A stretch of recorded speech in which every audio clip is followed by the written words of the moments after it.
Hi, freaks, creeps, creepers, fellow lurkers.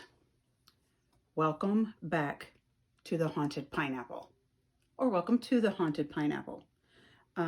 If you're new here, take a little walk around. You're welcome. If you think you find some things interesting, hit that subscribe button. Hit me a like. It's just a free way to help us get into the YouTube algorithm. And thank you. I had started this series being my real life paranormal experiences. And I started with prefacing it with any Wisconsin urban myths and legends. There we go. And I got sidetracked. I found something that I came across that was interesting. And I was wondering if I was the only one that had heard this before. This is actually either the biggest myth and legend or just like the weirdest, freakiest mystery ever. And it has to do with a nursery rhyme. And this nursery rhyme is about Frederick Thomas Linwood. Now, back in I think it's the European Renaissance, he was known by two other names. One was the Drury Lane Dicer. One more common name that he was called by was the Muffin Man. Now, Frederick was a baker, and bakers didn't have it easy then. They didn't have the electric equipment and stuff that we have now. And back in the English Renaissance, the habit was that they had fresh food delivered and left on their doorstep. Now, here in the U.S., this is over in London. So here in the U.S., the milkman leaving bottles of milk, same thing. But they would leave like English bread, English muffin bread, which is what it was, a lot different than what we have in the States. It's not as sweet as the muffins we have here in the state. And that bread would get them for their daily meals, get them their meals throughout that day. And they would deliver, like I said, the morning meal would be of the English muffin bread. It was a hard time for bakeries during this time frame. It was about 1563. 1563 is a guesstimation of when Frederick was born. So as I said, Frederick was a baker, and bakers didn't have it easy. It was not very lucrative, and a lot of them couldn't afford to hire help. So most times the bread was a crapshoot at best, however it turned out.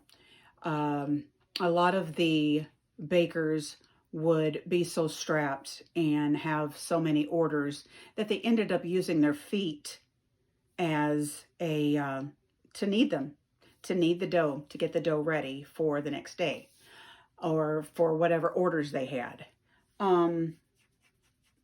And like I said, during these times, it wasn't a lucrative business and was not very fruitful. They were strapped. They didn't have the extra money to hire extra hands. And, it was just a battle. It was just a battle to keep up and to make it through. So in London, around the area where this was a pub called the White Hart Pub. and it was on the corner of, yep, Drury Lane and High Holborn. Now, if I said that wrong, don't shoot me. But there's always been a pub in that place since the early 15th century. And every pub or building that has been in that spot has always been called the White Hart Pub, which is another name for like the White Elk. And white was spelled W-H-Y-T-E, I believe, if I'm not mistaken. Anyway, during this time, as he was going through his days, the kids would come along and play, and they would infuriate him. Sometimes they would play around on the outside of their doorsteps, and sometimes they would actually come into Frederick's bakery and play in there, run around and cause chaos, and would really, just irritate the crap out of him. It is said that during this time, there are many, many, many, many accounts of this story. It's been told time and time again. It's been told and retold, but at this time, there are no longer any existing records from that time and from when this happened. So there were like 7 or 8 other bakers in the area that were competition. Any bakers or bakeries in the area are going to be competition. And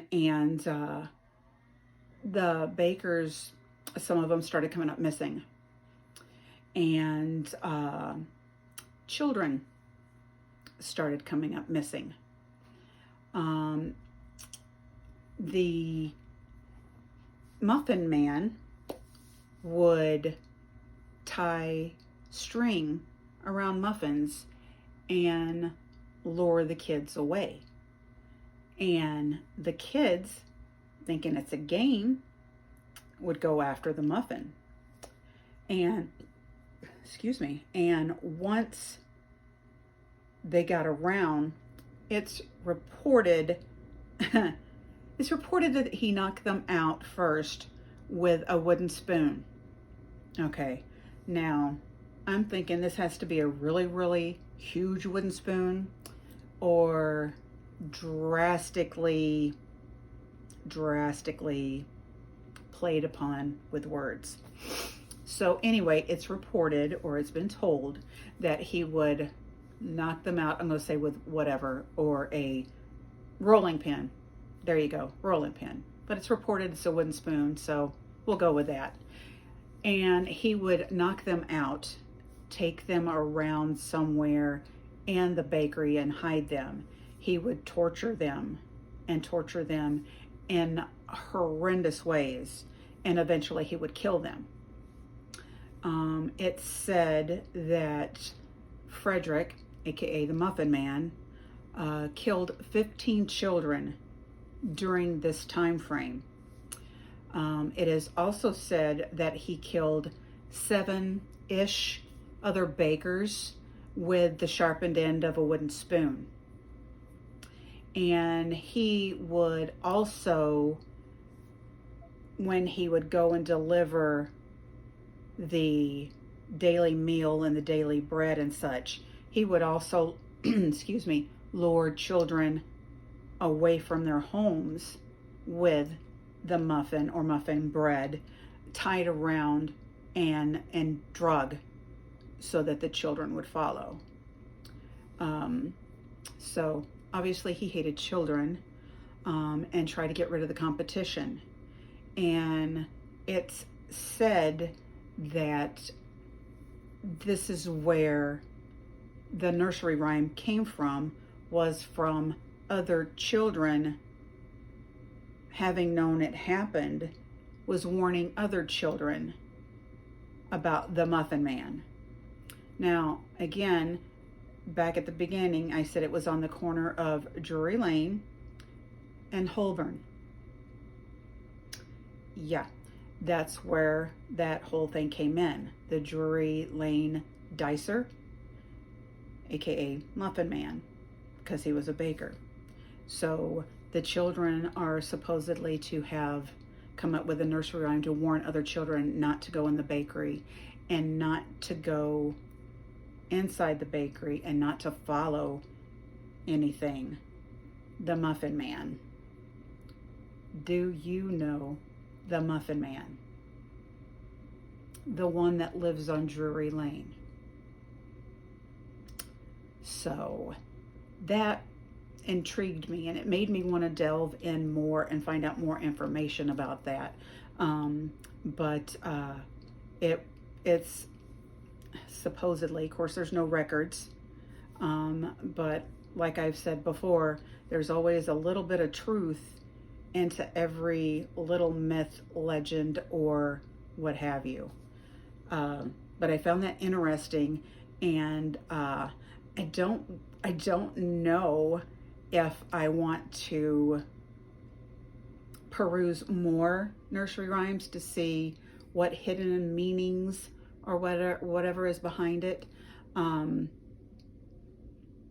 know some of them off of the top of my head that I came into as I was looking up research and more about the Muffin Man.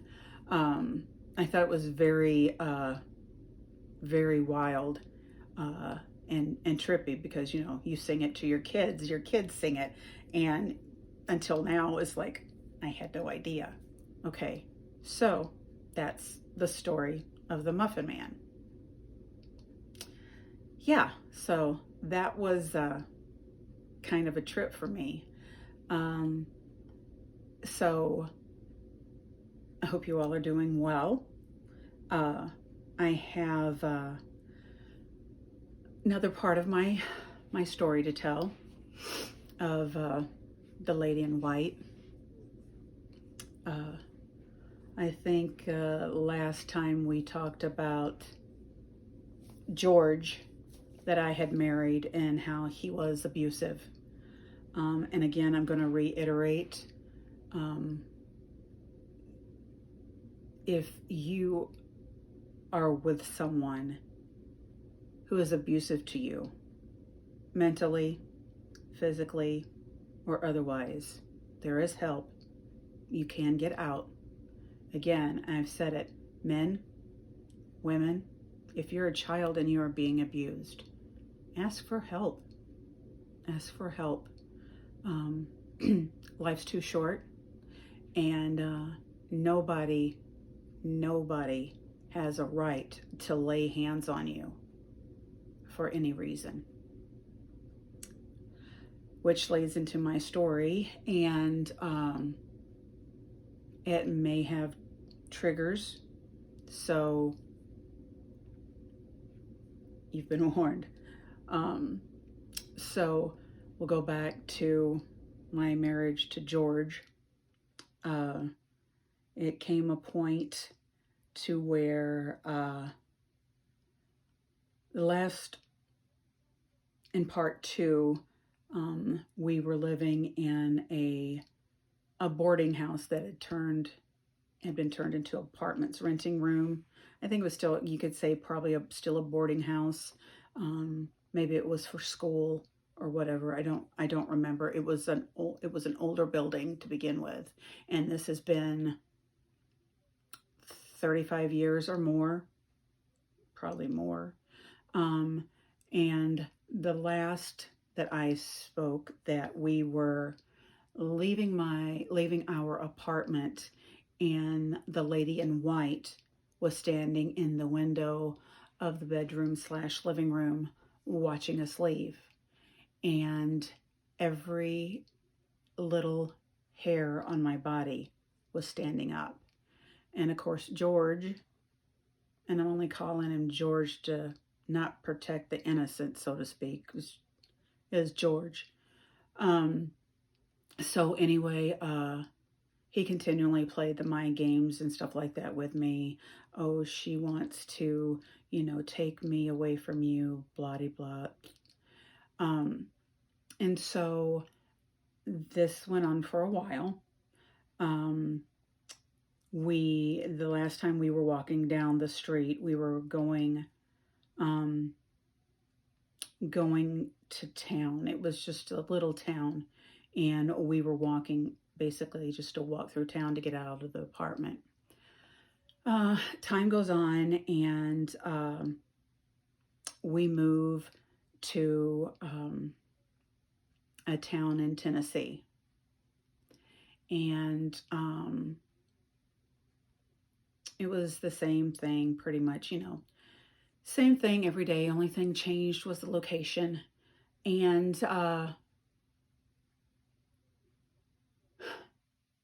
it's kind of funny for me to look back at something that I really haven't thought about and put a lot of great effort into thinking about lately, or recently, or in years, we'll put it like that. But we ended up in another town in Tennessee, and I don't know what that was, but I'm pretty sure it ain't a ghost. Anyway, I just say that because my pups are out. My little pup is upstairs tonight, not beside me. And anyway, I had started working at a donut shop, and I had that very night before had seen the lady in white, and she showed up. And again, I was never scared. I never felt fear when she was around. It was always just like, your hair stands on end because there's something different in the atmosphere. And so I look, and there she is. And she always appeared the same way. She was beautiful, actually. The crystal blue eyes, the long flowing hair, the Stevie Nicks-esque, like with the gowns and the silky looking things that blow. That's what I kind of equate it to, Stevie Nicks wardrobe. And I heard her again. Things are gonna get bad, but they're gonna get better. And this was around February. And I got a phone call that my biological father had died. She was right again. He had a stroke, and he didn't come out. So it was left on me to make arrangements. And so that happened. And I got a little inheritance. It wasn't like a big chunk of money. It would have lasted a while. I thought I was smart. I put it in a checking account with my name only. No undersigners, no George. And I thought I was smart. I thought it was protecting my best interest here. And then I got real sick. I had pneumonia, and I had it in both of my lungs. And so I was off of work for a while, and I had medication that I really needed to go get. But I wasn't able to physically drive and go get it. So in the fevered, addled mind that I had at the time, I called the drugstore and asked if I sent George with my driver's license, would he be able to write a check for my medication? Sure, no problem. That was another bad mistake. And like I said, I wasn't thinking. I was sick, fever. I felt like I had two of those big cement blocks in each lung. And so I got to where I started noticing my license coming up missing. Well, I had a dog at the time, and I was being told that my dog was getting a hold of my purse and pulling my license out. I have smart dogs, but that's a pretty dang smart dog, don't you think? Get in my purse, rifle through my stuff, and just take out my driver's license. It wasn't soaked in beef juice or nothing like that, just straight old driver's license with the plastic and everything. Anyway, so wasn't anything I could specifically do about it at that time. But I had seen the lady in white, and I was warned. So he passes, and I'm working, and all of a sudden, George pulls up with a car.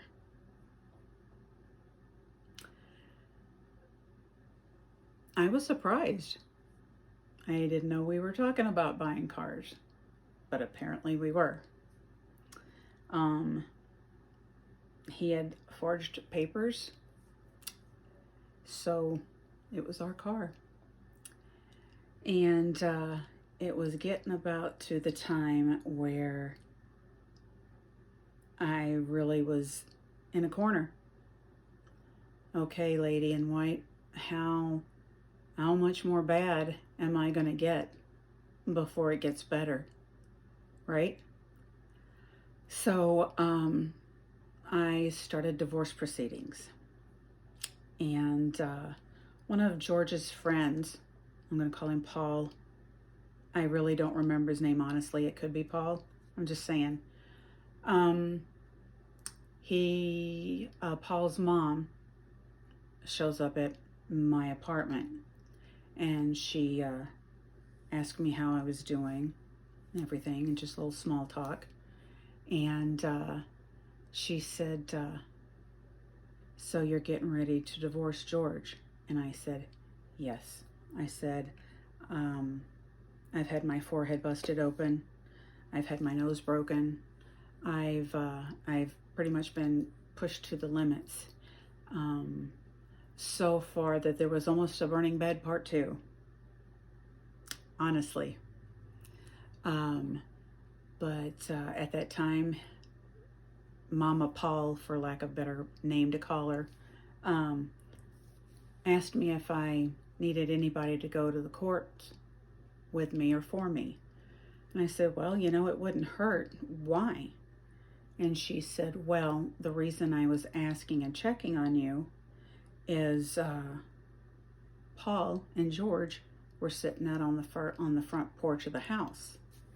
And Paul looked over at George and said, so I heard Teresa's divorcing you. She said he looked right at him dead in his eye and said, no, she won't. He says, well, that's the word. He said, I'll kill the witch first. Okay, which isn't what he said. And it wasn't the first time that my life or any of my family's life has been threatened.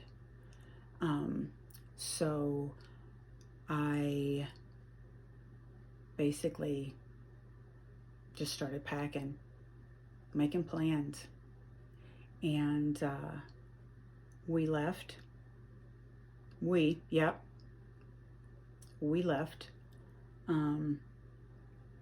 Went to another state, a warm state, and followed my cousin out to this state. Her and her husband were at this state. And we got with them, was living with them. And here it come around again. I see my lady in white. So, now it's like, what's going to happen next? Um, what are we going to do now? So it was just at this point when I saw her, it was like nice. It was nice to be excuse me, pre-warned, kind of, heads up. uh, but I did, after a lot of police calls and a lot of friends calling police for me, get away from him. And I left that sunny state. And when I left, I met a friend. I met a friend who didn't ask anything from me. The first time this friend did something nice for me, I was instantly on guard. And yeah, oh, why are you doing this? Why, because I've seen the lady in white again. What are you doing? Why are you buying me that? Well, you said you liked it, and when you looked at it, it made you smile. So, well, you look pretty when you smile.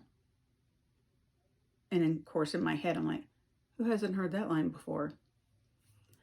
So, at the time that I meet this friend, I have bruises on my neck, and not seeing it the way someone else would see it, I thought they looked like hickeys. And one really good friend of mine said they look nothing like hickeys. So every time there's still more to the lady in white. I've seen her, I was going to say, the hub doesn't know how many times I've seen her since we've been together. But I have seen her off and on in the past 30, 32 years or so. And something always followed. I feel I know now that somebody was sincerely watching over me. I don't know if I can say 100% it was just the lady in white, or if it was somebody directing the lady in white. I don't know. I still don't know. And it's crazy to have this happen off and on in your life, and you don't know. You don't know where it's coming from. You don't know why it's coming. You just know. There were several times that I didn't see her. I just felt her, and I didn't hear her. But I think that's when I started trusting my gut, started getting, for lack of better wording, a lay of the land being my head and my instincts and my feelings. There were several different things that have happened and had occurred that I felt it, but I just poo-pooed it off. Like, oh, just since you were abused, you just think everybody's like that, in my head. And every time I do that, well, then that other shoe would fall. And it wasn't just everybody does that. It was all in my head. It was just a gut feeling that was right every time. I've had other things happen that wasn't all just the lady in white. Those we'll get to eventually. I hope that you guys are enjoying my content. If there's something maybe you want to see a little different, or a story, a specific true story, or a true crime, or whatever that you would like for me to check out, look up, let me know. Leave it in the comments are on the side now, so leave it in the comments on the side. I don't know which way it is. Anyway, it's on one of the sides. Leave a comment. Let me know what you're thinking. I know I said an awful lot tonight. I've screwed up so many times tonight that it's Monday, and it's another night of where I'm just going with it. I love you new subscribers. Thank you so much. I'm really loving it. I'm loving you guys on the Insta. Hey, I'm on Twitter. And I have some things on TikTok. So I hope you will come back for the next one. I'm going to try to get the other one. I've been planning on doing it more frequently, but I'm having to learn a whole lot at my new job. I mean, a lot. I say it's a really lot because you know it's a lot when your manager comes in to see how you're doing, and you're like, well, and they go, it's a really lot, isn't it? It's a lot. So you know it's not just in your head that it's a lot. It really is a lot. So I'm starting to be able to relax a little bit, and I'm really getting the hang of things. So hopefully I'm going to be able to pump this up. I promised you guys I wouldn't go 2 months. I was here, 4 weeks? So half the time I was last time. So I'm going to try to do one a week and see what kind of feedback I get from you guys. See what you guys are interested in, what you would like to hear more of. Yeah. So subscribe, share it with your friends. If I'm not doing anything that you guys like now, give me some hints, give me some clues, give me some feedback. But I want you guys to know I appreciate each and every one of you very, very much. So you creeps, you creepers, and you lurkers, come back for the next edition of The Haunted Pineapple. Good night.